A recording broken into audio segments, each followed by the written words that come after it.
Dayakar evangelism ఇండియాకు స్వాగతం. మాట్లాడుతున్నది ఎస్ భక్తరాజ్. దక్షిణాఫ్రికాలోని డెమోక్రటిక్ రిపబ్లిక్ ఆఫ్ కాంగోలో క్రైస్తవులపై తీవ్ర దాడులు.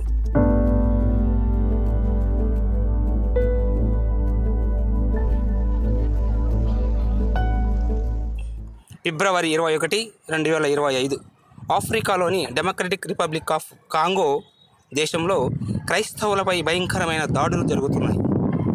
అక్కడి తీవ్రవాదులు అనేక గ్రామాలను ఆక్రమించుకుంటూ నిరాయుధ ప్రజలను ఊచకోత కోస్తున్నారు.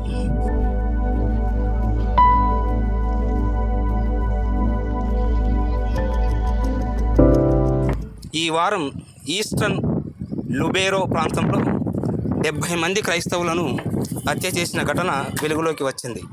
ఈ దాడులకు అల్లీడ్ డెమోక్రటిక్ ఫోరెన్స్ అనే తీవ్రవాద గ్రూప్ బాధ్యత వహించినట్లు అనుమానిస్తున్నారు. గ్రామస్తులను బలవంతంగా చర్చిలోకి తీసుకెళ్లి కత్తులతో తలలు నరికి చంపినట్లు సమాచారం.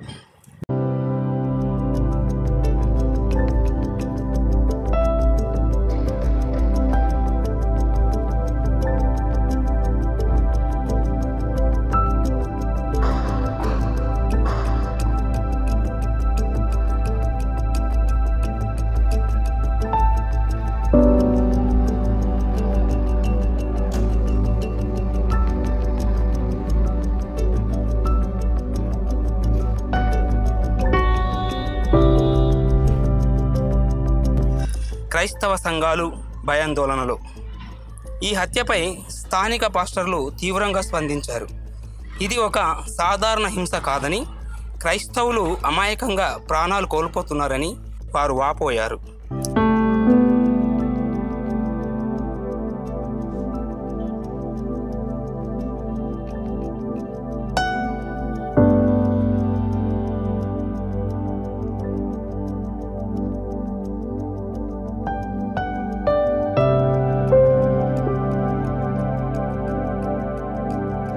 ఏడిఎఫ్ గ్రూప్ ఇస్లామిక్ స్టేట్ తీవ్రవాదులతో కలిసి పనిచేస్తూ క్రైస్తవులను లక్ష్యంగా చేసుకొని దాడులు చేస్తున్నట్లు తెలుస్తోంది.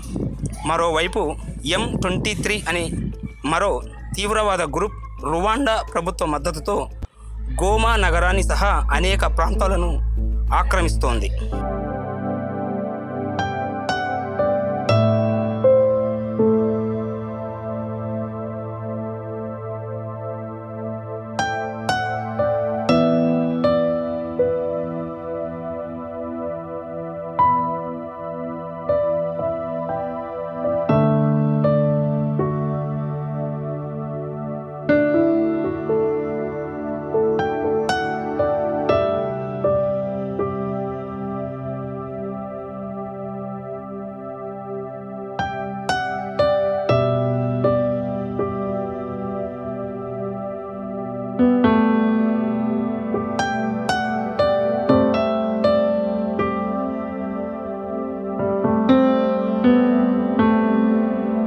ఈ దాడుల నేపథ్యంలో అమెరికా ప్రభుత్వము M23 గ్రూప్కు మద్దతిచ్చిన రువాండా ప్రభుత్వ అధికారిని మరియు మరొక వ్యక్తిని ఆంక్షలు విధించింది. అయితే రువాండా ప్రభుత్వం ఈ ఆరోపణలను ఖండించింది. అంతర్జాతీయంగా యునైటెడ్ నేషన్ శాంతి బలగాలు గత 13 ఏళ్లుగా కాంగోలో శాంతిని కాపాడే ప్రయత్నం చేస్తున్నాయి. కానీ 2024 ఫిబ్రవరిలో యునైటెడ్ నేషన్ బలగాలు ఉపసంహరించుకునే ప్రక్రియ ప్రారంభమైంది. UN బలగాల లేమి వల్ల తీవ్రవాద గ్రూపులు మరింత దూకుడుగా మారాయి. క్రైస్తవుల రక్షణ కోసము ప్రార్థిద్దాం. ఈ భయంకరమైన పరిస్థితిలో ప్రభువు క్రైస్తవుల్ని కాపాడాలని ప్రార్థిద్దాం. అక్కడి ప్రజలకు భద్రత కల్పించాలని, హింస ముగియాలని, శాంతి నెలకొనాలని మనమందరం దేవుని ఆశీర్వాదాన్ని కోరుదాం.